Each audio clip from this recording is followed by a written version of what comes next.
Threat এই ব্যাপারটার সাথে বা এই ওয়ার্ডটার সাথে আমরা সবাই পরিচিত, কম বেশি রিয়েল লাইফে আমরা দেখেছি বা শুনেছি।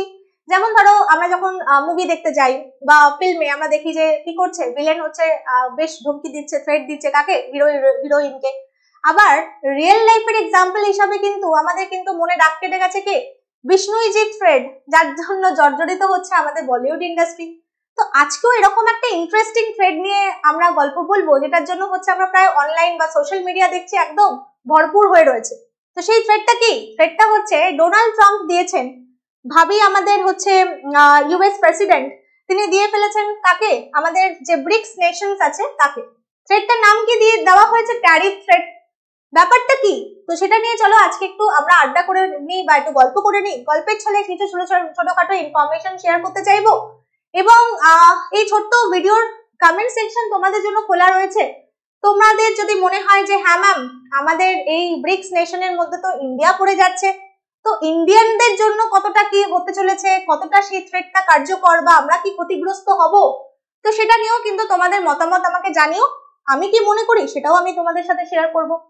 তো প্রথমে দেখো, আমি একটু দেখাতে চাইবো ব্যাপারটা হচ্ছে এই, কোথা থেকে শুরু হয়েছে, কেনই এবার ডোনাল্ড ট্রাম্প থ্রেটটা দিতে গেল। হ্যাঁ, তো সেটা হচ্ছে তার কোথা থেকে সূত্রপাত, সেটা আমি একটু তোমাদের দেখাতে চাইছি।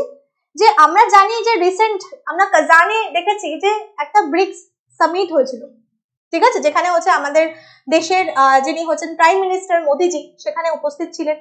তো সেখানে একটা ব্যাপার নিয়ে আলোচনা হয়েছিল। কি ব্যাপার নিয়ে আলোচনা হয়েছিল? না সেখানে কিন্তু রাশিয়া একটা পয়েন্ট তুলেছিলেন এবং সেটা খুব ইম্পর্টেন্ট একটা পয়েন্ট। যেমন তিনি বলেছিলেন যে ডলারকে নিয়ে না ইউএসএ কি করছে, ডলারকে নিয়ে না ওয়েপেনাইজেশন খেলছে, মানে কি ডলারকে ওয়েপেন হিসেবে ব্যবহার করছে। তো এরকম কেমন হয়, মানে পুতিন দেখো দেখাতে চাইছে হাতে একটা কারেন্সি নিয়ে আছে, দেখতে পাচ্ছ তোমরা এখানে, যদি না ভিজিবল হয় আমি দেখো এইভাবে দেখিয়ে দিচ্ছি ব্যাপারটা, এই যে কারেন্সিটা, ঠিক আছে। এবার পুতিন একটা ইন্টারেস্টিং জিনিস করেছে, হাতে একটা কারেন্সি নিয়ে না তিনি বলতে চেয়েছেন যে এমন কেমন হয় যদি ব্রিক্স নেশন কি করতে চায় না, তাদের একটা নিজস্ব কারেন্সি থাকলো এবং নিজেদের মধ্যে তারা আদান প্রদানের জন্য বা ইউজ করতে শুরু করলো এই কারেন্সি, ওকে। এবং সেই কারেন্সিটা এরকম দেখতে, ভালো করে দেখে নাও। এইটা নিয়ে বাবা ঝগড়ার সূত্রপাত, যত থ্রেট দেখছো, যত গরম গরম আবহাওয়া দেখছো বা আলোচনা দেখছো এই জিনিসটাকে নিয়ে, ঠিক আছে বাবা, এইটাকে নিয়ে। এবার ব্যাপারটা দেখো, ব্যাপারটা কিন্তু লাইটলি নিয়েছেন, পুতিন ব্যাপারটা কিন্তু লাইটলি নিয়েছেন। অর্থাৎ দেখো খানিকটা এমন ভাবে দাঁড়িয়ে আছে, এইভাবে দাঁড়ানোর কারণ হচ্ছে ইউএসএ কে খোঁচা মেরে একটু কথাটা বলতে চেয়েছে, ঠিক আছে, ইউএসএ কে খোঁচা মেরে কথাটা বলতে চেয়েছে। এবং যখন তাকে জিজ্ঞেস করা হয়, পুতিনকে জিজ্ঞেস করা হয়েছিল, যখন তাকে জিজ্ঞেস করা হয়েছিল যে এই কারেন্সিকে তিনি অ্যানাউন্স করতে চাইছেন, তো তিনি বললেন না না, আমরা এটা কোনো ইন্ট্রোডিউস করতে চাইছি না, আমরা অ্যানাউন্স করতে চাইছি না, এটা কারেন্সি হিসাবে, এটাকে আমরা কারেন্সি হিসাবে ইন্ট্রোডিউস করছি না, আমরা এটাকে অনলি ব্যাংক নোট হিসাবে জাস্ট এটাকে, ভালো করে শোনো কথাটা, ব্যাংক নোট হিসাবে জাস্ট এটাকে আমরা দেখালাম। এবার ব্যাপারটা কি হয়েছে, এই যে এত ডিসকাশন বা এই জিনিসপত্র, এগুলো হচ্ছে যে 46 আমাদের প্রেসিডেন্ট ইউএসএ জো বাইডেন, তিনি কিন্তু খুব বুদ্ধি খাটিয়ে ব্যাপারটাকে ইগনোর করে গেছে। কিন্তু যিনি ভাবি প্রেসিডেন্ট অর্থাৎ ডোনাল্ড ট্রাম্পের কিন্তু ব্যাপারটা হজম হয়নি, ঠিক আছে, তার কিন্তু হজম হয়নি এবং তার জন্যই তিনি একটা বাবা থ্রেট করে বসে আছে। কি বলেছেন না 100% ট্যারিফ ব্যারিয়ার সহ্য করতে হবে, কেউ যদি ভেবে থাকে ডলারের অল্টারনেটিভ হিসাবে অন্য কোনো কারেন্সি চালাবে, বোঝা গেল। তো এই দেখো তোমাদের দেখিয়ে দিতে চাইবো ডোনাল্ড ট্রাম্পের এই থ্রেটটা, ঠিক আছে, যিনি টুইট করেছিলেন, ভালো করে দেখো, আমি জাস্ট একটু দেখিয়ে দিতে চাইছি বলেছেন কি, ভালো করে দেখো। The idea that the BRICS countries are trying to move away from the dollar while we stand by and watch is over. Okay, we require a commitment from these countries that they will neither create a new BRICS currency nor back any other currency to replace the mighty USA dollar. So এই যে US dollar আছে না কাকে মাইটি বলা হয়েছে, এটা নিয়ে খুব গর্ব করা হয়, কারণ তার পিছনে রিজন আছে যে মাইটি কিভাবে হলো সেটা নয় অন্যদিন আলোচনা করা যাবে, আজকে সেটাকে টানছি না।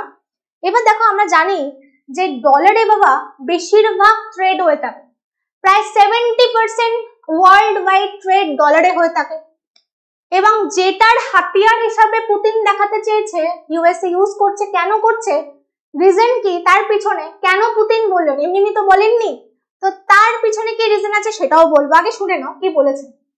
তাহলে দে উইল ফেস, যে করতে চাইবে না, ঠিক আছে, ব্রিক্স নেশনস এর মধ্যে তারা প্রত্যেকে 100% ট্যারিফ কি করবে, ফেস করবে, ট্যারিফ ব্যারিয়ারকে ফেস করতে হবে, এটা হচ্ছে তিনি বলেছেন। ঠিক আছে, বোঝা গেল। এই হচ্ছে তার এই ধমকি, যে যদি এটা করতে যায় এবং যদি মনে করে, দেখো যেহেতু 70% তো কম নয়, it's not a matter of joke, তো ট্রেড যেহেতু ডলারে হয়ে থাকে, তাই ডোনাল্ড ট্রাম্প বা ইউএসএ, এখন আমি ডোনাল্ড ট্রাম্পকে ইউএসএ বলছি কারণ তিনি 20 জানুয়ারি থেকে তার কার্যকর সামলাবেন, তার যে কাজ আছে, তার যে দায়িত্ব আছে তিনি সামলাবার আগেই হুমকি, এবং যার জন্য তিনি অনেক প্রশংসাও কুড়িয়েছেন তার রিলেটেড, মানে তার যে যারা হচ্ছে কান্ট্রি মেন আছে বা যারা তাদের দেশীয় যে মানুষজন আছে তাদের কাছ থেকে অনেক তিনি প্রশংসা কুড়িয়েছেন, মানে এটাকে প্রচুর লাইকস করা হয়েছে, দেখলে বুঝতে পারবে অরিজিনাল ইয়েটা। তো যাই হোক, ব্যাপারটা কি, ইউএসএ কি মনে করে যে যেহেতু তাদের কাছে ডলার আছে না, ডলারের একটা প্রভাব আছে, তাই জন্য কি হবে, ধরো আমার এখন ইন্ডিয়া যদি না বলে যে আমি এটা বিক্রি করব না, হ্যাঁ আমি এটা দেব না, তাহলে ইন্ডিয়া না দিলে ওই তার প্রতিবেশী দেশটা আছে তার কাছ থেকে নেব। এই সেলারের কোনো অভাব আছে নাকি, সে বলতে চাইছে আমার কোনো সেলারের অভাব নেই, অভাব হবে তোমাদের, এবং তোমাদের কি হবে, পরিস্থিতি খারাপ হবে, এটা হচ্ছে ইউএসএ মনে করছে। ঠিক আছে, পরিস্থিতি খারাপ হবে যদি আমি 100% কি করি না, ট্যারিফ ব্যারিয়ার আমি দিয়ে ফেলি। বোঝা গেল, বুঝতে পেরেছো? তো এই সাফার কিন্তু তোমাদের করতে হবে, আমার কোনো কিছুতে অভাব নেই, অভাব আমাদের কোনো কিছুতে নেই। কেন, কারণ এমনটা নয় যে ব্রিক্স কান্ট্রিজ গুলো আছে তার উপর আমাকে ডিপেন্ড করে থাকতে হবে, কারণ ইউএসএ দেখাতে চাইছে ব্রিক্স কান্ট্রির মধ্যে তো কতজন আছে, ঠিক আছে, ডলারের বিজনেস করে এরকম হচ্ছে 200টা কান্ট্রি আছে। দেখো ইউএন দ্বারা প্রতিষ্ঠিত কান্ট্রিজ এর সংখ্যার থেকেও বেশি, ঠিক আছে, এরকমও কান্ট্রি দেখো কি করছে না, ডলারের বিজনেস করছে। বোঝা গেল? তো এই জিনিসটাকে মাথায় রাখো। তো এটাই বলতে চেয়েছে, ব্যাপারটা হচ্ছে এটা বলতে চেয়েছে কে না, ট্রাম্প, যে কি হয়েছে আমার সাথে ব্রিক্স আর কি নেশনস হচ্ছে বিজনেস করবে না, দরকার নেই, আরো অনেক আছে, আমার কোনো অভাব হবে না। এটা হচ্ছে বলার হচ্ছে কার না, ডোনাল্ড ট্রাম্পের উদ্দেশ্য, যে আমার অভাব হবে না, আমার কিছু অসুবিধা হবে না, অসুবিধা হবে তাদেরই যারা আমার সাথে এই জিনিসটা করবে। যদি কেউ লঞ্চ করার কথা ভাবে তাহলে কি হবে না, তাকে হচ্ছে এই ট্যারিফ 100% ট্যারিফ ব্যারিয়ারকে সাফার করতে হবে। বোঝা গেল? তাহলে এই হচ্ছে ট্রেড এবং তার কারণটা আমি দেখালাম। ঠিক আছে, এবার চলে আসো, এবার একটু দেখাতে চাইবো এই ট্যারিফ ব্যাপারটা কি বাবা। ঠিক আছে, যেমন দেখবে যখন ডোনাল্ড ট্রাম্প ক্ষমতায়ও আসেনি, কিন্তু তিনি অনেকবার এই কথাটা কিন্তু তুলেছেন, ভারতের সমক্ষে বা ভারতের ব্যাপারে এই কথাটা কিন্তু তুলেছেন, যেটা নিয়ে আমাদের বেশিরভাগ দেশবাসী এখন একটু ভয় পাচ্ছে। তো ভয় পাওয়ার ব্যাপার নয়, একটু এক্সাম্পল বলে দিই। What is tariff? ট্যারিফ বলতে আমরা যেটা বুঝি, আমি পাতি বাংলা ভাষায় বলবো যে অ্যাডিশনাল ট্যাক্স ভ্যালু বাবা। ধরো ইন্ডিয়া, যখন এক্সাম্পল দিই না তাহলে বুঝতে পারবে যে ইন্ডিয়া যখন কি করছে, ইন্ডিয়া যখন 100% মানে ট্যাক্স ব্যারিয়ার কিন্তু লাগাতে পারে, অর্থাৎ ধরো ইউরোপ থেকে কি করছে, ইউরোপ থেকে কিছু BMW বা ধরো অডি ইউরোপ থেকে নিয়ে আসার চেষ্টা করলো ইন্ডিয়া। ঠিক আছে, এবার কি হচ্ছে, এখানে ইন্ডিয়াও কি করছে, 100% বাবা ট্যাক্স ইনক্লুড করছে প্রায়। মানে ধরো যদি আমি ধরি সেই অডি বা সেই BMW দাম, ধরো আমি BMW দাম আমি জাস্ট লিখে একটু দেখাতে চাই, যে ধরো আমি BMW, হ্যাঁ BMW দাম ধরো 30 লাখ ধরে নাও, হাইপোথেটিক্যাল সিনারিও। তো এবার দেখো ইন্ডিয়াতে সেটা নিয়ে আসছে, এবার তুমি যদি কিনতে চাও না BMW, তাহলে কি হবে, এই 30 লাখের ওপর ধরো ট্যাক্সটা জারি করা হচ্ছে না, আরো 30 লাখ ধরে ফেলে, তার মানে তোমার দাম কি দাঁড়াচ্ছে বাবা, দাঁড়াচ্ছে 60 লাখ, 60 লাখ ভ্যালু দাঁড়িয়ে পড়ছে।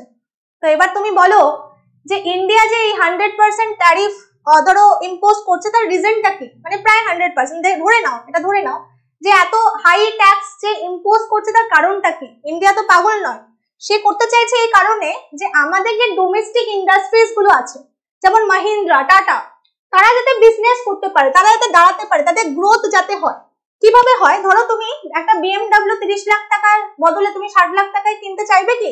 যদি তুমি মাহিন্দ্রার XUV বা পেয়ে যাও, ধরো সেমি ফিচার্সে পেয়ে যাচ্ছ XUV, তুমি সেমি ফিচার্স পেয়ে যাচ্ছ 30 লাখ টাকা, তা তুমি কি 60 লাখ টাকা বোকার মতো খরচা করবে? তুমি কি ভাববে, আচ্ছা বাবা আমি 30 লাখ টাকা যখন সেমি ফিচার পাচ্ছি আমি কেন BMW কিনবো? তাহলে বুঝতে পারছো এইভাবে কি হচ্ছে? এইভাবে হচ্ছে আমার মাহিন্দ্রা বা টাটা যে সমস্ত আমাদের ডোমেস্টিক যে ইন্ডাস্ট্রি গুলো আছে সেগুলোর গ্রোথকে বাড়াবার জন্য এই ডিসিশন ইন্ডিয়ার। এবার ইউএসএ কি বলতে চাইছে, তুমিও যেমনটা করবে না আমিও সেমনটা দেখাবো। বুঝতে পেরেছো? যেমন আমরা দেখতে পাচ্ছি এই যে হার্লে ডেভিডসন, তো সেটা নিয়ে বহুবার এক্সাম্পল দিয়ে যে প্রচুর ট্যাক্স ইম্পোজ করা হচ্ছে, তার উপর প্রচুর ট্যাক্স ইম্পোজ করা হচ্ছে। তো এই একটা ব্যাপার চলছে এবং যার দরুন মনে করা হচ্ছে অনেকে ভয় পেয়ে গেছে ইন্ডিয়ানরা যে বাবা তাহলে কি হতে চলেছে, তাহলে কি ইন্ডিয়াও এই কবলে পড়বে এবং তাকেও সাফার করতে হবে। একটা জিনিস আমি একটু বলতে চাইবো তোমাদের, দেখো বাবা যখন ব্যবসা হয় না একে অপরের সাথে হয়, ব্যবসা যখন হচ্ছে তখন একে অপরের সাথে হচ্ছে, ব্যবসা কখনো একতরফা হয় না। তো আজকে যখন ইউএসএ যখন এই কথাটা বলছে তো তার রিলেটেড তাকেও কিন্তু কিছু সাফার করতে হবে এবং সেটাও আমি ছোট করে একটু পরে বলে দিতে চাইবো। এবার দেখে নাও ব্যাপারটা, এবার আমাদের তোমাদের মনে প্রশ্ন অবশ্যই জাগতে পারে যে পুতিন হঠাৎ করে এই কথাটা কেন বললেন, তাই তো? পুতিন এই কথাটা কেন বললেন যে আমরা নতুন কারেন্সি চলো আমরা আমাদের মধ্যে চালাই, মানে ব্রিক্স নেশনস এর মধ্যে চালাই, কেন বললেন চলো এটাও দেখে নিই। দেখো প্রথমে আমরা ব্রিক্স নেশনস কে দেখি, যে ব্রিক্স নেশন ইউএসএ খুব হালকা ভাবে নিচ্ছে যে 4 জন তো মেম্বার আছে, এখন রিসেন্টলি সাউথ আফ্রিকা জুড়েছে তো 5 জন, তো এটা যদি মনে করা হয় তাহলে কিন্তু ভুল পাবো। অর্থাৎ অ্যাট প্রেজেন্ট 2024-এ দাঁড়িয়ে কিন্তু আমাদের অনেকগুলো মেম্বার্স আছে, যার মধ্যে কিন্তু দেখো এই 5টা কান্ট্রি ছাড়াও আরো 9টা, এখন 9টা কান্ট্রিজ আছে, মানে ব্রাজিল যুক্ত হয়ে গেছে, Russia, India, China, south Africa তো ছিলই, নতুন ভাবে যুক্ত হয়েছে কি ইরান, ইজিপ্ট, ইথিওপিয়া, ঠিক আছে, এরাও কিন্তু যুক্ত হয়ে গেছে, ভালো করে দেখলে বুঝতে পারবে। এবং ইউনাইটেড আরব যে এমিরেটস আছে সেও যুক্ত হয়েছে, এবং যে সৌদি আরবিয়া তার কাছে হচ্ছে এখনো মানে ওই যে হয় না যে কনফার্মেশন পেন্ডিং ব্যাপারটা আছে, ওটা হয়ে গেল অ্যাড হয়ে যাবে। এবং আরো 13টা দেশ লাইনে দাঁড়িয়ে আছে, তারাও যুক্ত হতে পারে, মানে প্রচুর সম্ভাবনা বাড়ছে বাবা। ইউএন নেশনস মানে ব্রিক্স নেশনস কে দেখতে পাচ্ছ যে প্রচুর বাড়ছে, বেড়ে যাচ্ছে। ওকে, এবার এটা একটা মাথা ব্যথার কারণ হতে পারে ইউএস এর, যে সত্যি যদি এই জিনিসটা হয়ে যায় তাহলে তার সেই মাইটি ডলারের ব্যাপারটা তো থাকবে না, যেটাও লিখেছে, যেটা কে লিখেছেন, যেটা হচ্ছে ডোনাল্ড ট্রাম্প লিখেছেন, সেই ব্যাপারটা তো থাকবে না। তো এই হচ্ছে আমাদের প্রবলেম।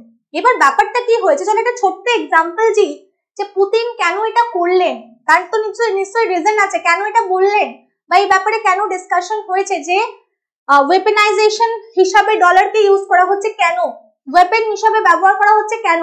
তো সেটা একটা এক্সাম্পল বলি, যে যখন রাশিয়া ইউক্রেন ওয়ার চলছিল সেই সময়টার কথা মনে করো, সেখানে কিন্তু ইউএসএ কি করেছিল, রাশিয়াকে হচ্ছে সুইফট সিস্টেম থেকে বা সুইফট কোড তার বাদ দিয়ে দিয়েছিল। এবার তোমাদের মনে হবে যে সুইফট কোড ব্যাপারটা কি বা সুইফট সিস্টেম ব্যাপারটা কি, একটু তোমাদের একটু জাস্ট ছোট ভাবে একদম সরল ওয়েতে বলে দিতে চাইছি একটা এক্সাম্পলের মাধ্যমে। ধরো আমি আমার ভাইকে বা আমি আমার বোনকে টাকা পাঠাবো, তো সেখানে তো নিশ্চয়ই আমি ফিজিক্যালি গিয়ে তার হাতে টাকা পাঠাবো এমনটা তো নয়, আমার টাকা পাঠাবো। আজকে আমার ভাই ধরো বসে আছে কোনো একটা দেশের কোনো একটা প্রান্তে, আমি এখানে আছি, তাহলে আমি এখান থেকে ওখানে নিশ্চয়ই আমি পায়ে হেঁটে গিয়ে টাকা পৌঁছাবো না, তাহলে আমার পৌঁছাবার মাধ্যমকে হিসাবে কাজ করবে ব্যাংকের মাধ্যমে আমাদের কাছে কি আছে, আইএফএসসি কোড আছে এবং বা আমাদের কাছে ইউপিআইডি আছে, তার মাধ্যমে কি করছি আমি আমার অ্যাকাউন্ট থেকে টাকা হচ্ছে আমার ভাইয়ের অ্যাকাউন্টে বা আমার যে সিস্টার আছে তার অ্যাকাউন্টে আমি পাঠিয়ে দিচ্ছি,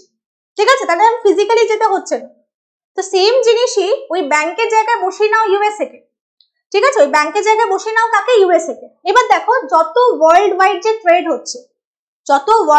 যে ট্রেড হচ্ছে, ধরো আমার সাথে বা ইন্ডিয়ার সাথে ধরো কারোর হলো, ধরো চায়না হলো বা ধরো ভিয়েতনামের হলো, কোনো ধরো একটা ট্রেড হলো, বা ধরো সেখানে হচ্ছে আমি কিছু টাকা ধার নিয়েছিলাম ইন্ডিয়া, তো সেই টাকাটা ফেরত দিতে চাইছে, তো সেটা নিশ্চয়ই তোমাকে বাই ওয়াটার বা বাই এয়ার পাঠাবে না, যে প্লেন ভর্তি করে টাকা পাঠাচ্ছে, হ্যাঁ জাহাজ ভর্তি করে টাকা পাঠাচ্ছে, এরকম তো সম্ভবপর নয়, ফিজিক্যালি তো গিয়ে টাকা পাঠাবে না, তাহলে কি করবে না, সেটা হচ্ছে মাধ্যম হচ্ছে আমাদের ইউএসএ।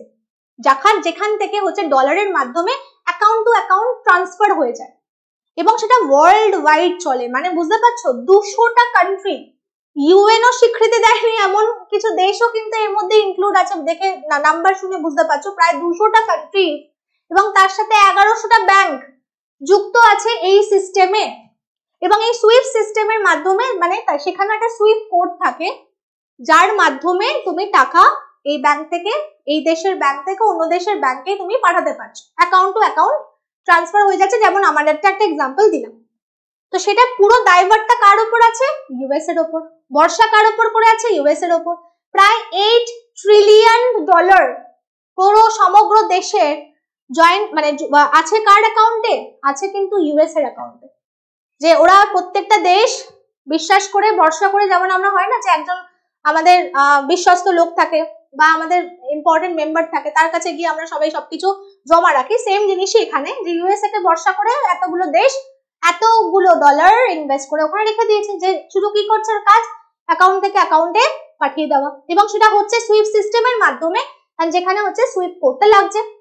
এবার কি করেছে ইউএসএ? না, এই রাশিয়ার সুইফট কোড বন্ধ করে দিয়েছে, এবং যার দরুন রাশিয়াকে ফেস করতে হয়েছে একটা কি ডিজাস্টার, অর্থাৎ তার পুরো যে এই যে পুরো একটা অর্থনৈতিক ব্যবস্থা পুরো অচল হওয়ার উপক্রম, যে কারণে রাশিয়া কিন্তু এই পয়েন্টটা তুলেছিল। তার মানে কি, রাশিয়া দেখাতে চাইছে যেহেতু এই যে পুরো ডলারের ব্যাপার অ্যান্ড অল সমস্ত কিছু যেহেতু ইউএসএ কন্ট্রোল করছে, তার উপর দায়িত্ব আছে, সেই কারণে সে ক্ষমতার অপব্যবহার করছে।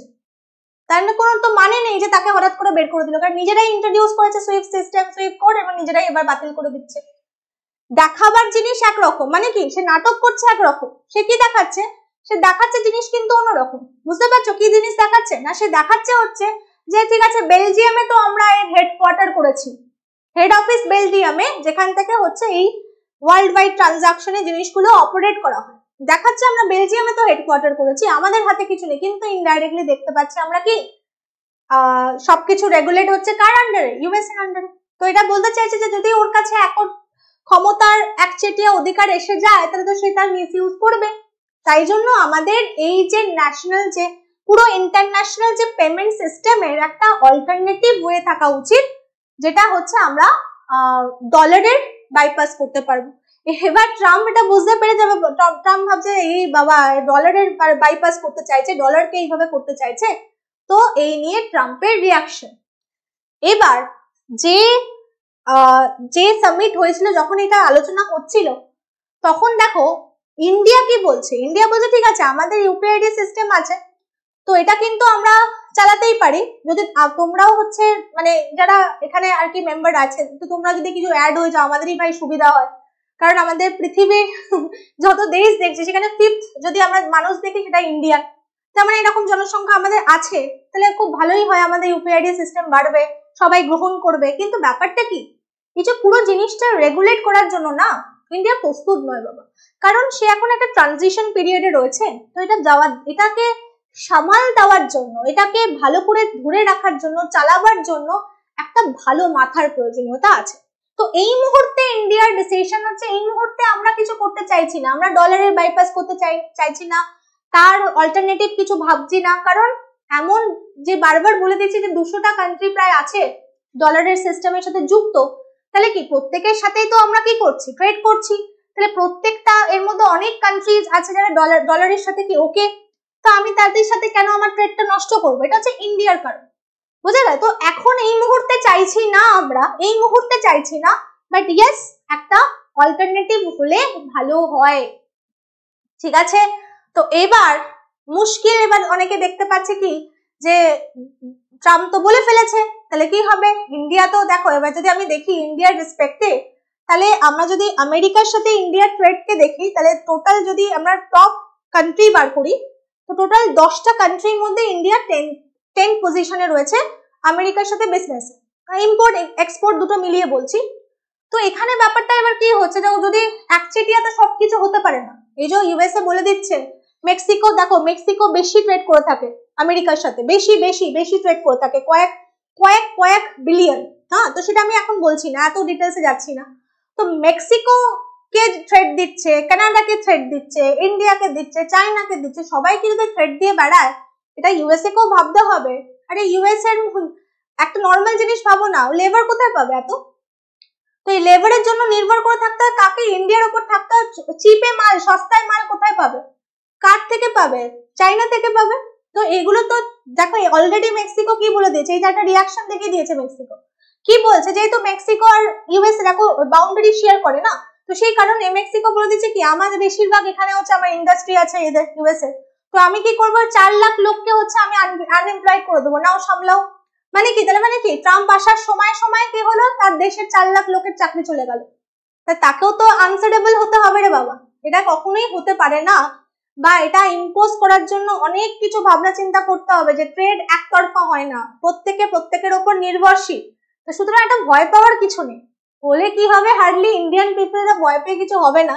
আমার যেটা মনে হয় একটা হেল্প হতে পারে, যে ইন্ডিয়া কি করতে পারে, ইন্ডিয়া একটু কম্প্রোমাইজ করলে, এবং সে কি করে দিল, সে হয়তো এই যে আমাদেরই সুবিধা হবে এটা কম্প্রোমাইজ করলে। আমরাই সুবিধা কি হবে, আমরা হচ্ছে যেখানে বুলেট কিনতে হবে এখন হার্লে ডেভিডসন কিনতে পারবো। ঠিক আছে, বোঝা গেল বুলেটের দাম। তো এটা হচ্ছে আমাদের সুবিধা হবে, আমার তো এটা পজিটিভ পয়েন্ট, এটা আমার মনে হলো। বাকিদের দেখো আমি একটু লাইটলি নিয়ে বললাম, তোমাদের সাথে ডিসকাস করলাম, এবার তোমাদের যেটা ফিল হচ্ছে, তোমাদের যেটা মনে হচ্ছে অবশ্য করেই জানিও। ঠিক আছে, কমেন্ট সেকশন তো সবসময় খোলাই আছে তোমাদের জন্য। তো আশা করছি এই জিনিসটা তোমাদের কাছে আমি ক্লিয়ার করতে পারলাম। আজকে ছোট্ট আলোচনার মাধ্যমে ছোটখাটো জিনিস সম্পর্কে একটু আমরা ডিসকাস করে ফেললাম। ঠিক আছে, যতটা আমার মনে হয় বা যতটা আমি মনে করি সেটা আমি তোমাদের সাথে আলোচনা করলাম। যদি তোমাদেরও কিছু কনফিউশন থাকে বা তোমরাও কিছু বলতে চাইছো ম্যাম এটাও তো হতে পারে বা এটাও আমরা চিন্তা করছি, তাহলে আমাকে কিন্তু অবশ্যই কমেন্ট সেকশনে জানিও। So that's all for today and have a good day.